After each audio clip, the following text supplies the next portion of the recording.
नमस्कार. आज चव्हाड गल्लीचा हा मोठा उत्सव मोठ्या आनंदाने इथं केला जात आहे. असं म्हटलं जातं की कुणाच्याकडं असणं हे क्वचितच असतं. दानत्वाची भूमिका असणं ही गरजेची बाब आहे. कित्येक दिवस झालं उत्तम नाकाडे आपल्या मनाशी एक इच्छा बाळगून होते की आपला बेळगावचा राजा असाच कसा, आणि त्यासाठी त्यांच्या इच्छा प्रकट झाल्या. त्यांच्या मनामध्ये एक भावना निर्माण झाली की बेळगावचा राजा हा नवसाचा मानला जातो आणि या नवसाच्या गणपतीचा किरीट नाही आहे म्हटल्यानंतर हे वेगळं पण दिसू लागलं.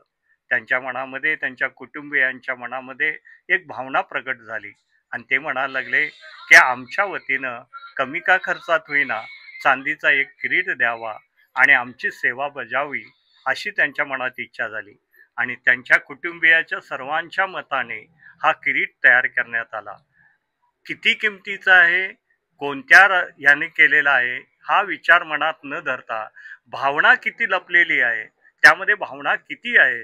गणेशाच्या चरणी प्रार्थना करताना सगळ्यांचं लक्ष जातं ते मस्तकाकडे, आणि मस्तकाकडे गेल्यानंतर कदाचित असं वाटेल की वा, हा चव्हाड गल्लीचा बेळगावचा राजा हा किती शोभून दिसतोय.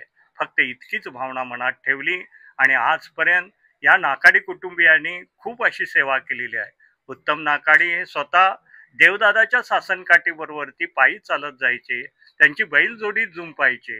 ही सतत त्यांच्या देवाविषयीची असलेली भावना आणि त्यांच्या कुटुंबियाची असलेली कृतज्ञता ही इथं आज दिसून येते.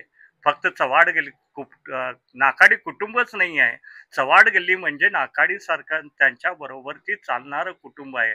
आणि म्हणून आज तुम्हाला दिसतं की चव्हाड गल्लीतील सर्व भक्त एकजुटीने, एक मुखाने देवाच्या नावाचं चांग भलं करत, गणेशाचा जय जयकार करत आज हा किरीट सोहळा येतो मोठ्या उत्साहात संपन्न झालेला आहे.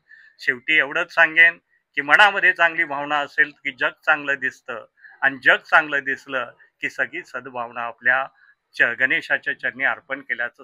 एक महत्वाची सूचना अशी आहे की उत्तम नाकाडी एक उत्तम प्रतीचे रयत आहेत, शेतकरी आहेत. आणि शेतकऱ्याला काय माहिती असतंय की जमिनीवरती नांगर फिरवल्यानंतर जे बीज पेरलं जातं, ते बीज पेरल्यानंतर त्याचं संगोपन कसं करून ते रोप कशी वाढवली जाते, ही त्यांच्या मनामध्ये भावना रयत असल्यानं माहीत आहे. आणि म्हणूनच आज हा किरीट सोहळा त्यांच्या हातून होत आहे. समाधान मिळतं. ज्योतिबाच्या नावाचं चांग भलं, श्री गणेशाच्या नावानं चांग भलं. धन्यवाद.